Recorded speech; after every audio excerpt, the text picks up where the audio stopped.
But let's first of all get to the very sad news from Friday. 69 years old, Kingi Tuheitia passed away, Māori King.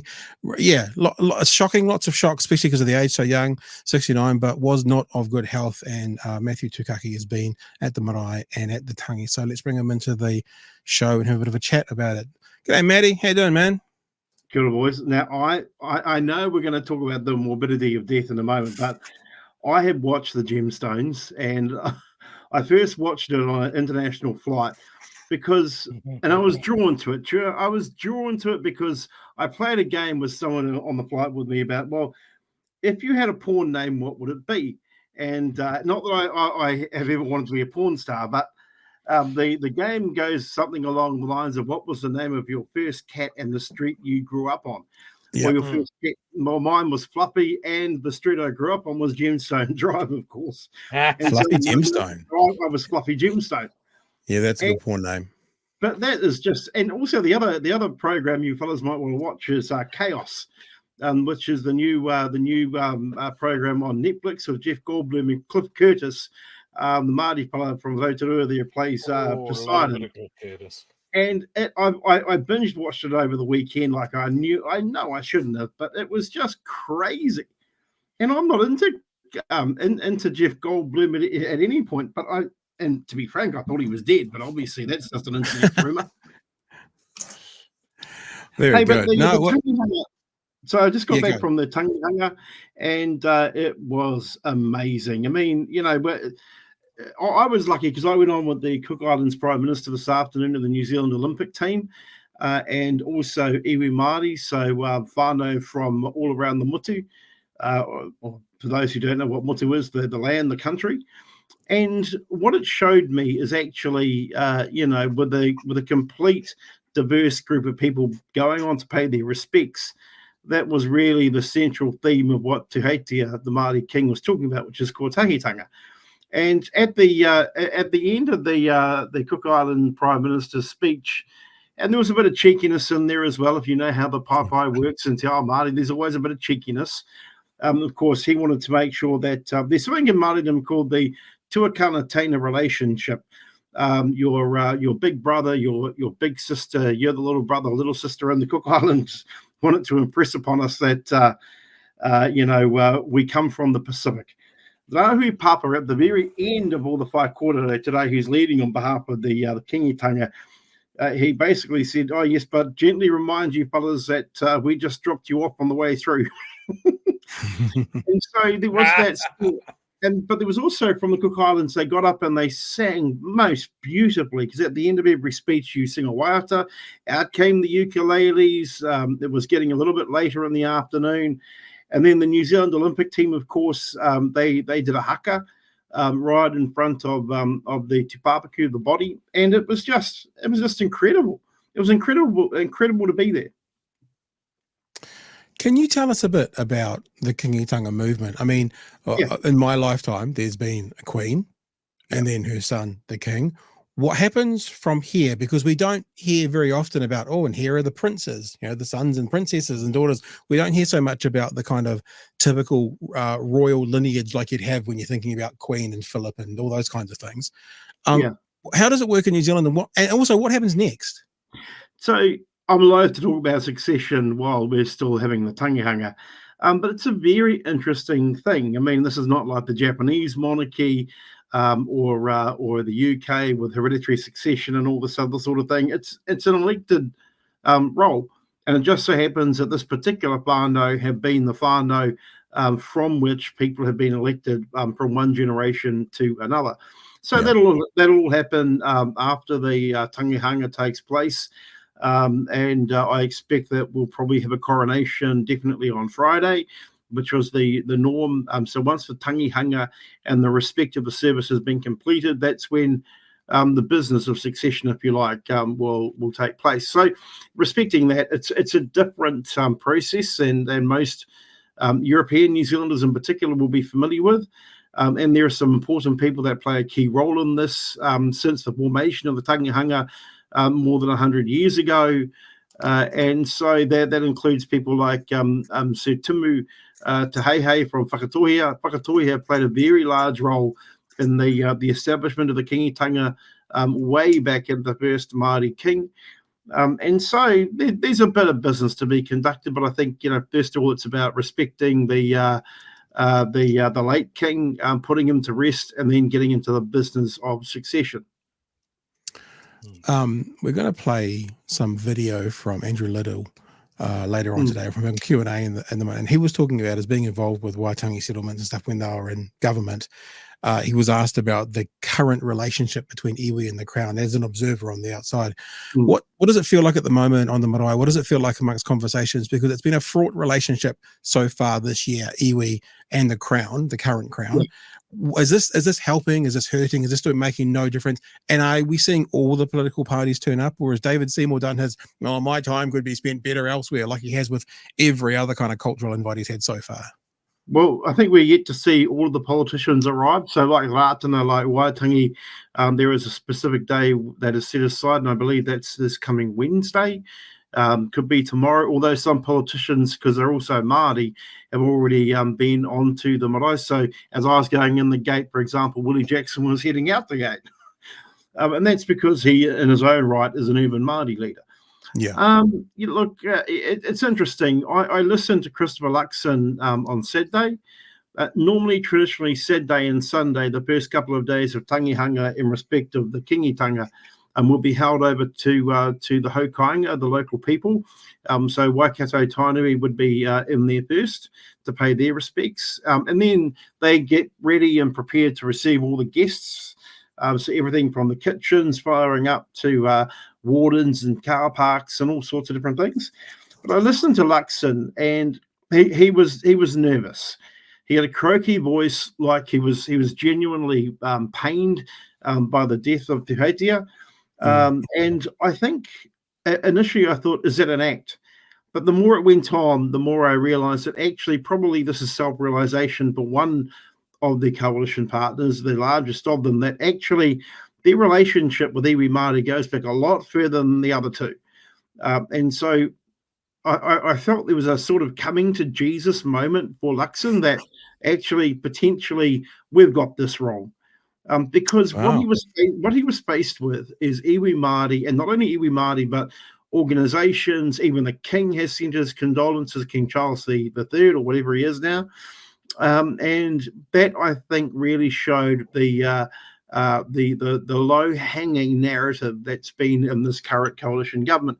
The other thing that happened on that day was that Luxon took with him a series of former National Party leaders and ministers and prime ministers. So on the pai, or on the front row with him that day, was Doug Graham, who was, of course, is Doug Graham's middle name Montrose. So Doug Graham was there. Don McKinnon was there. Jenny Shipley was there. And there was a message from Jim Bolger. And actually, the Rahu Papa, who I talked about before, who's one of the iwi leaders from Tainui, directed his response to Doug Graham, thanking him for working with Waikato Tainui in the initial settlement. And I think it dawned on Luxon, because I was watching his face, and it dawned on Luxon that, wow, there's some history here that I didn't even know. And maybe it's time for him to get back and know that on the pai with Luxon were also senior Māori public servants. I think I noticed a guy called Trevor Moiki from Treasury, and also Peter Douglas, who's been in the Department of Prime Minister and Cabinet for a long time, and is also, I believe, the iwi chair of Maniapoto, which is the iwi next door to Waikato Tainui. Right. So I think surrounded by both the majesty, the sadness, but also coming back to that word kotahitanga of the event itself, there was a look in Luxon's eyes that said to me, yeah, got this one wrong, boys. I wonder if it could be something like, if it's like with the passing of the king, you can see that the rest of the world value this cultural identity New Zealand has. That our own government doesn't seem to be valuing. I wonder if that's a bit of a wake-up call. And I wonder if, as you've said, it's a come to Jesus moment for him, apparently, again. We'll know that in the next few months. Pat, that's a really good point, because the rest of the world has sent condolences. It's been picked up on international media. Yeah. King Charles has sent his condolences.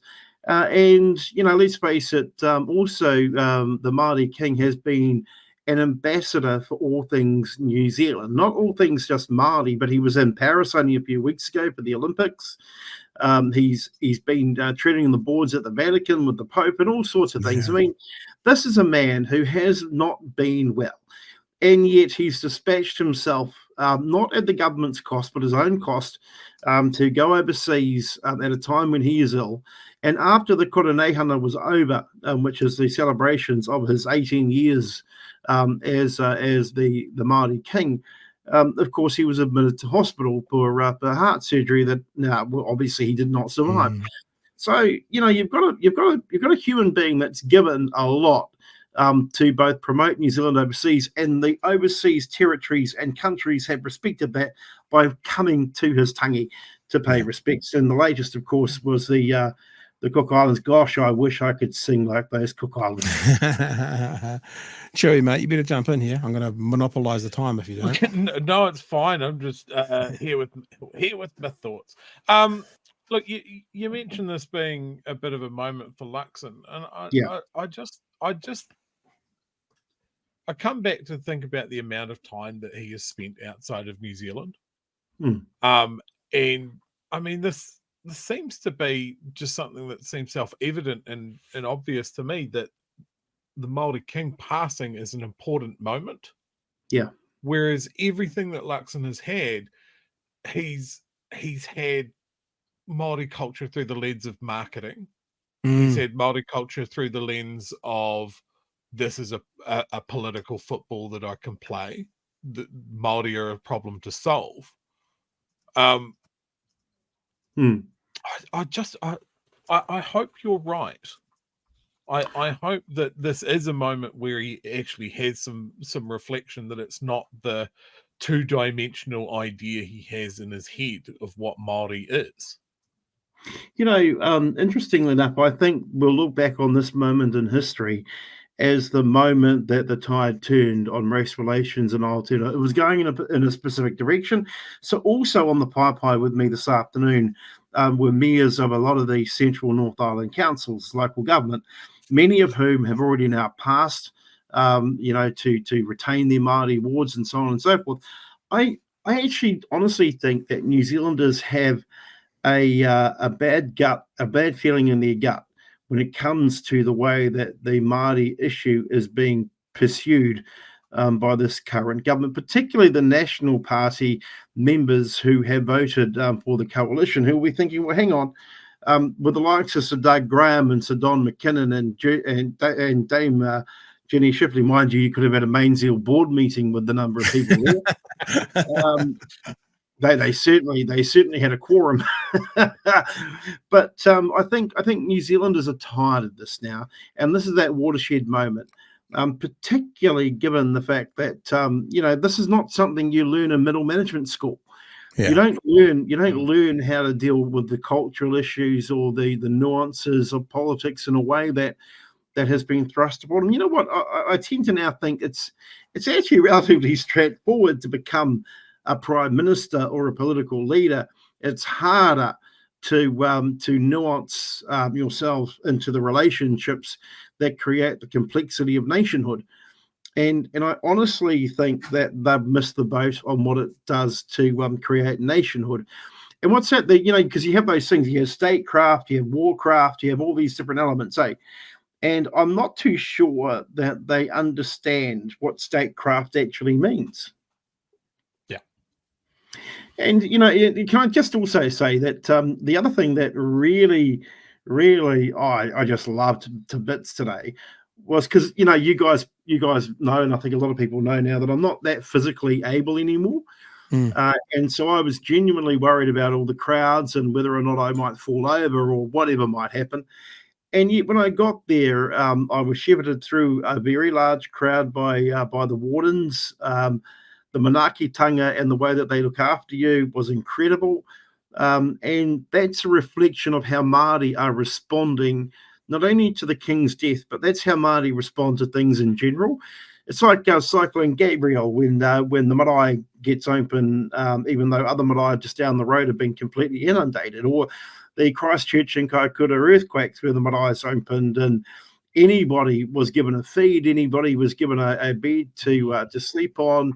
And so I think New Zealanders are beginning to really now reflect on, hang on, these people, our neighbours, our brothers, our sisters, many of whom have grandchildren, mukapuna, and so on to Māori in their whānau now, are reflecting on this saying, well, is this actually how we treat people that treat us so well? Yeah. No? Yeah. Hey, Matt, we'll keep an eye on it through the whole week. I know it's been a long day for you, so we'll let you go. Thank you so much for joining us today and sharing. Yeah, I know that. We know that. So thank you for giving us a few minutes. We'll let you go, and we'll keep an eye on this through the rest of the week. And, I kind of wanted to change my name to Fluffy Gemstone, but I thought, nah, stretch too far. What was your porn name, Joe? Mine was, this is because our first cat was Muff. So so my porn name would be Muff Hillsborough. That'd be my porn name. What about you, Joey? Midnight Bovary. Oh yeah, you win. Midnight Bovary. Matthew Tukaki, thanks so much for joining us. Really appreciate a couple of minutes. Go to bed, sir, and we'll talk to you again real soon. Ka kite whānau.